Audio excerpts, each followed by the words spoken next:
Welcome to Nevertheless, a show dedicated to organic leaders and leaderpreneurs. Today, you will discover how to discern your essence and live powerful.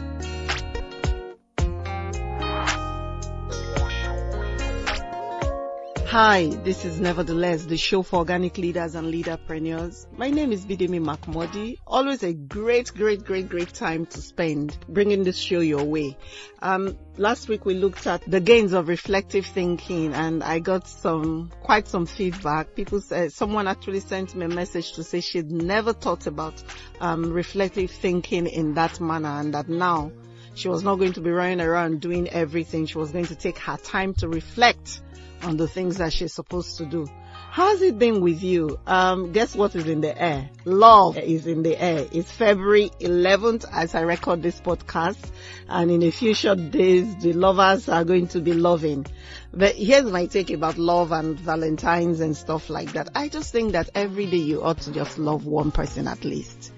And I do hope you're finding love in your corner. But one thing I can tell you for sure is whether man loves you or not, there is one whose love can never fail, who loves you regardless of what you are, what you do, or what you don't do. And that person is Jesus. So, he's a love worth finding. Maybe you want to try that love. I have also found out, or I have also been told, that on days like February 14th, there are a lot of people get to commit suicide because they are thinking about themselves and they are thinking, oh, I'm the only one around. Let me just assure you that just because it looks nice on Facebook with flowers and cake and all those soppy things that people do does not mean that there is love in the equation of that relationship. So before you take your life, you want to think about it again and say, what will it mean if I just persevered and pushed through? The show is Nevertheless, and my name is Bidemi Mark-Mordi. When I come back, we'll be looking at the faces of fear. I'll be right back.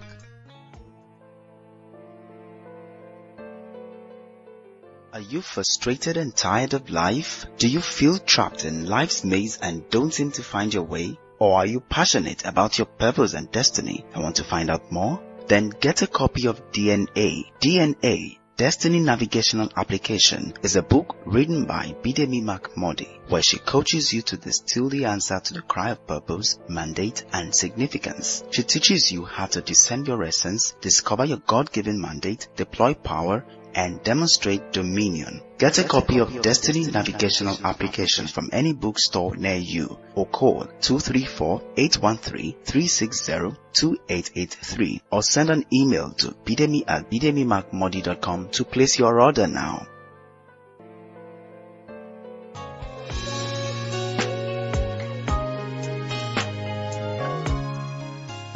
Welcome back. I don't know when you're listening to this. It might have been past Valentine's Day, or you may be listening to it exactly on Valentine's Day. It's nice to be able to say Happy Valentine's Day.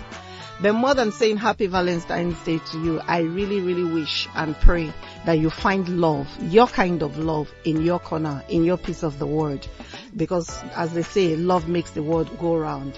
Now that our goals are all set, we've gone through the push goal, we've looked at the multiplier effect, we have made sure that we're accountable to someone, and all those things that I have said we should do. We have reflected on our goals this week.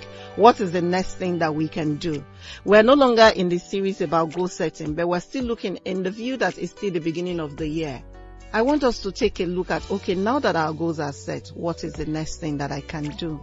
Last week I was at a strategy session, and one of the people in the team said to me that he thought that I was hesitant, that I was afraid of explosion, that it looked like I was not exactly excited that the things that I did should be all over the place and known, across every platform where I have something doing. And he wanted to know why I'm afraid of explosion or expansion. That was his word. And I thought about it for a minute and I said, I agree. I'm afraid of expansion. And I gave him a really, really nice response that I'm not proud to give here. But long and short of it was I gave him a number of reasons why if I stayed small, it would be for the best. But since that Friday last week, I have been thinking about that question. And the more I thought about the question, the more I realized that I was afraid. Yes, I said it. It is fear. Sometimes after you've put together the best goal ever and everybody's rooting for you, you now begin to realize that there is the possibility that you will fail. And just that fear or that thinking that, it's possible that you will fail makes us begin to manifest in different ways. So what are the many faces of fears that abound? That's what we're talking about today. The rationale behind today's show is that there is fear, and fear is a clear and present danger in every goal set and in every journey to destiny.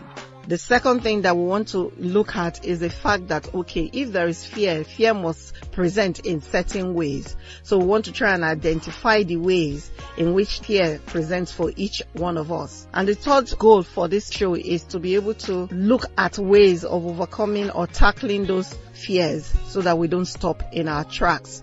And so, how does fear present? When I come back, we'll continue.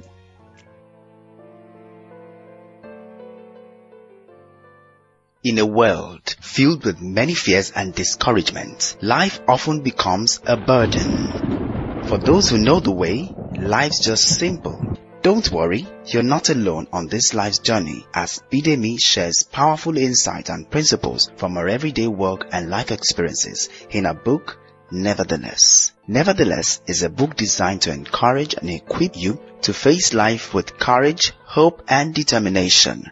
Get a copy of Nevertheless from a bookstore near you or call 234-813-360-2883 or send an email to bidemi@bidemimarkmordi.com to place your order now. I guarantee you will make it nevertheless.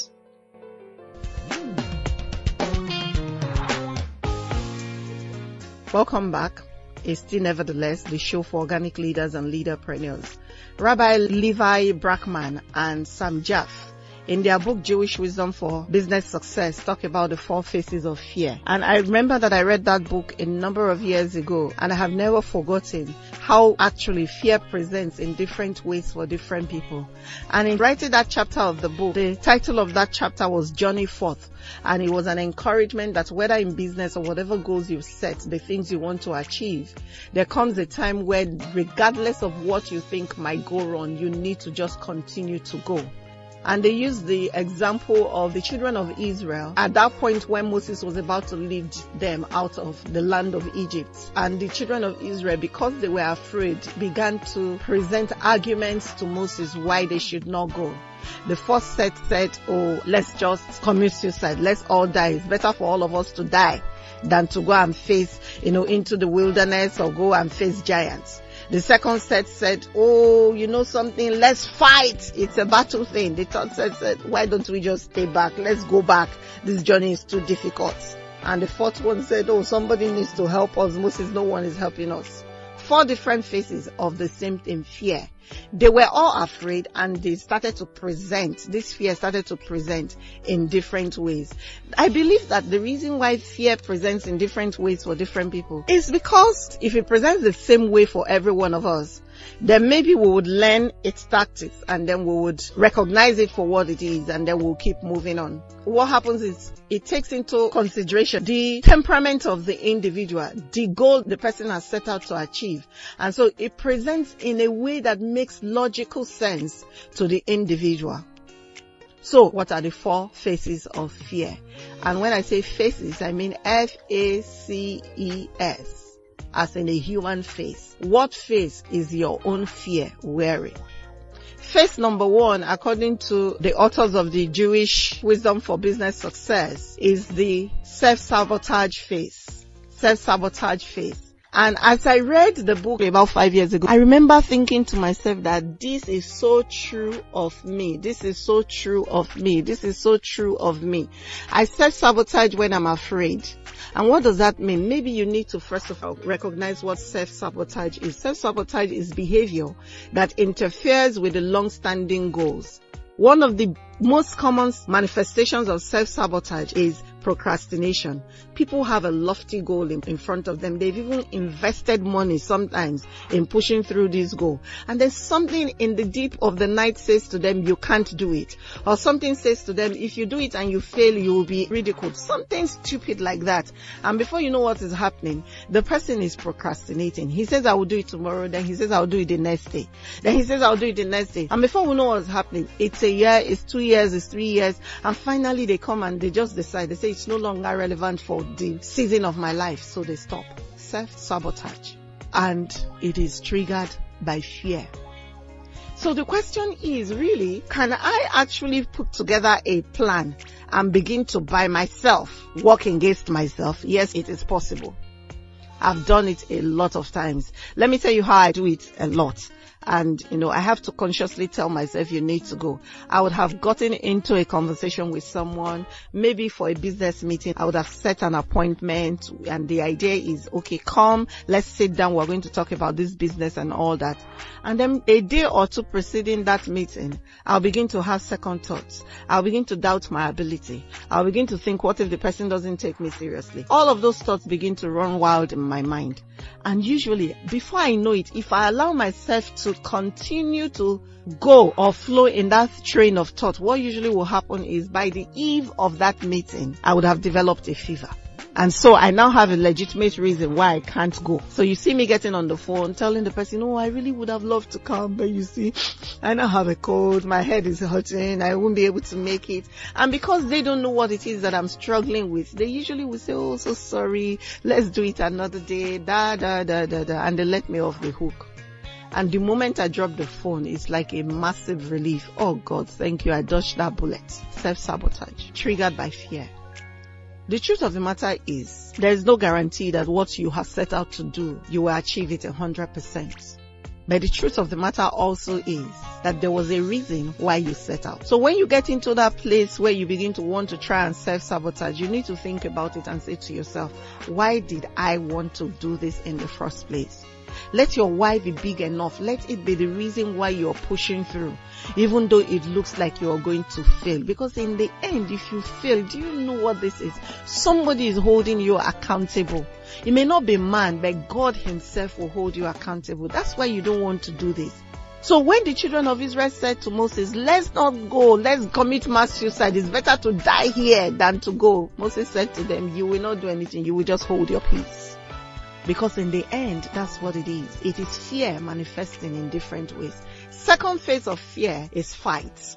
What does this mean? You spend too much time trying to attack rather than doing what it is that you're supposed to do. A couple of years back, I decided to change the look and the feel of our websites. So we contracted someone and the person started work.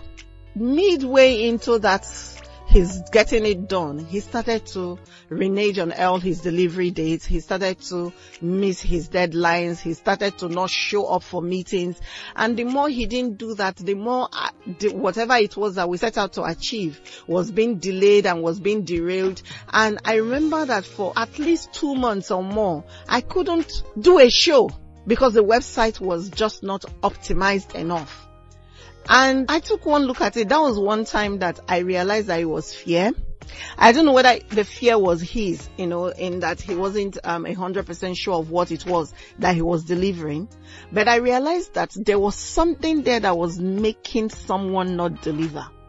And I took a look at it and I decided, okay, what if I'm now afraid and I decide, if I join my fear with him, and I decide that, because of this, I will get into a battle with him, then what's going to happen is what I'm trying to achieve will break down. So I decided that was not what I was going to do. Instead, I was going to adapt. I was going to adjust. And I was going to get on. Because here's the thing about fighting.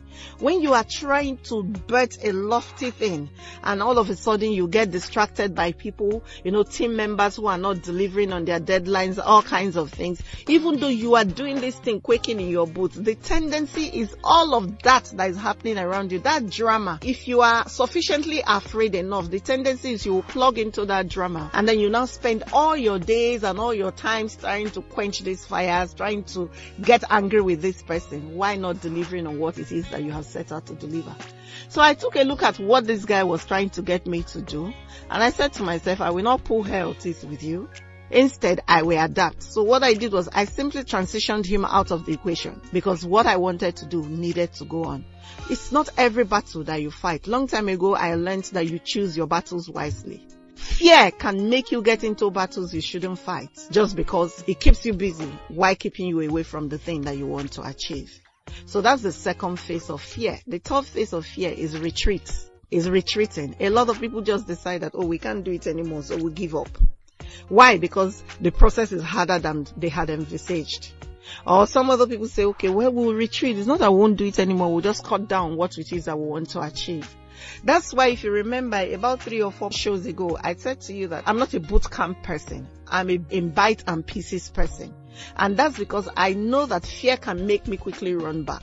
So rather than have everything in front of me at once, and that now begins to overwhelm me and I begin to retreat, I usually would take my execution in bits and pieces, in processes, one step after the other, because I do not want to be overwhelmed. Change doesn't happen by maintaining the status quo. Change is something that comes when you persist.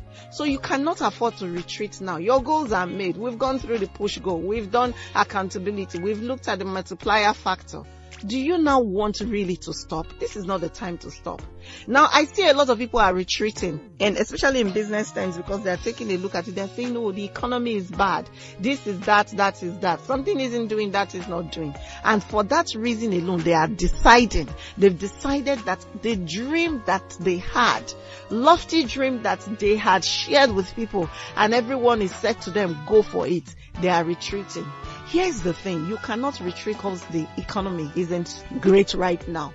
From what I have heard about people who have done really well in business, it's been said that most business successes actually succeed more or get into the place of their greatest success in what is called a recession. So rather than take a look at the economy now and say, because the economy isn't exactly what it is, I'm going to retreat. How about you cut down on what it is that you want to do and begin to do it one after the other? Because here's the way I'm thinking. If what you were doing before was the best way to do it, you would not have felt the desire to change. So now that you are already there, try what I call calculated recklessness. What that means is you are reckless, but you think it through. Think through what you want to achieve. Acknowledge the possible hindrances and hard places that you may have to visit. Put plans in place to surmount them when you do come upon them, and just keep moving. The way I see it, if you continue to move, you may not get there the day you thought you would get there, but I bet you will get there. At some point, you will get there. So that's the third phase of fear. Let's do a recap. Our first phase of fear is self-sabotage, when you begin to practice behavior that can truncate the actualization of a goal that you had set by yourself. The other phase of fear is fighting. Fight, when you begin to quench fires and you begin to troubleshoot in places that you don't really need to troubleshoot because you love the idea of the distraction because it takes you away from what you're supposed to be doing. The third phase of fear is retreat, when you take a look at it and say, because it's now harder than I thought it would be, I'm no longer going through. None of this should be your consideration, because the way I see it, you have come out, you've made up your mind that you're going to get this thing done. Let's get it done. I believe in you. I hope you believe in yourself. That's enough. Which brings us to our fourth phase of fear. And this is very funny. It is called learned helplessness. Learned helplessness. That is helplessness that is learned over time. So you find people that, because they are afraid, begin to feign a helplessness that is not there. They begin to be useless to themselves. Anything that needs to get done, they want someone else to do it. I remember when I had a project to do, but the project was really scary. It was something that if I had my way, I would not push through on. So I was looking for an excuse, and suddenly my bank gave me an excuse. Something happened on their platform and it affected me, which meant I couldn't draw funds. Because I couldn't draw funds, I couldn't push on what I wanted to do. Guess what I did? Because I was practicing learned helplessness. I kept sending my assistant, I kept sending everyone to the bank for something I knew they did not have the capacity to resolve. Because I didn't want to go. It's easier to say to someone, you see, it was because of my bank, they did not release my money. Because of that, I couldn't get it done, than to say I was scared and I didn't get it done. So I sat on my fanny for 2 weeks and I did nothing. Until one day I just realized that in the end, it will be my fault. It will not be the fault of the bank Because if they don't know better, I ought to know better. And I should go and make a demand for them to rectify whatever it was that was wrong with my account so that I could draw funds. So I finally got up after 2 weeks. And you will not believe that in 24 hours, it was resolved. Learned helplessness is what happens when you know you are the man for the job, but you call someone you know is less qualified because you would rather that they were the ones that messed it up, so you didn't have to do it, than that you didn't do it at all. Again, this is triggered by fear. So what should you do? Just act. The truth of the matter is, I have come to find out that we are all stronger than we think we are. What is before you isn't half as strong as it seems. Asking others to do what we alone can do is a recipe for disaster.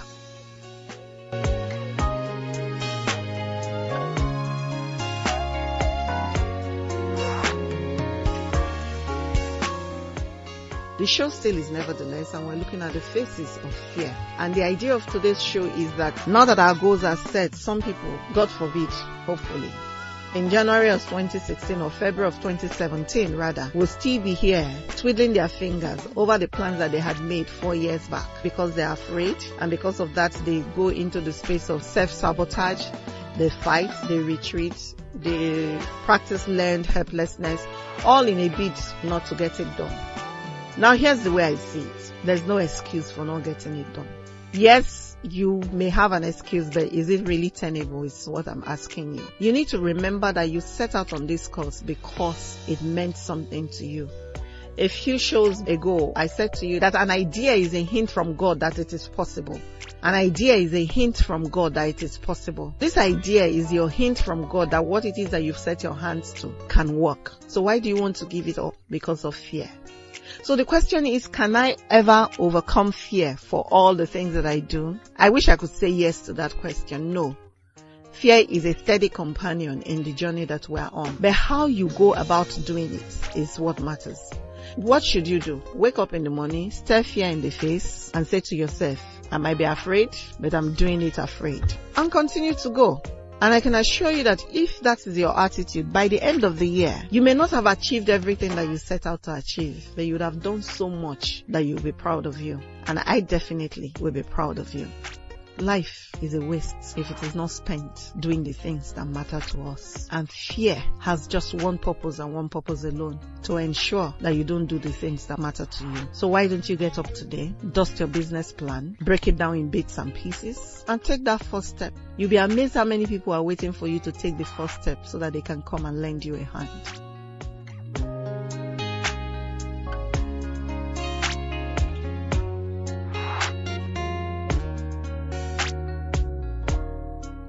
The show still is Nevertheless, and today we looked at the 4 faces of fear. Is fear stopping you from getting it done? How is your own fear presenting? Whatever your answer is, it cannot be the reason why you didn't get it done. Till next week when I'll come your way again, remember that when you discover purpose, then you can live powerful. God bless you. Thank you for listening to Nevertheless. For more information and resources, call 0813-360-2883 or send an email to bidemi@bidemimark-mordi.com. Don't forget that when you discover your purpose, you will live powerful.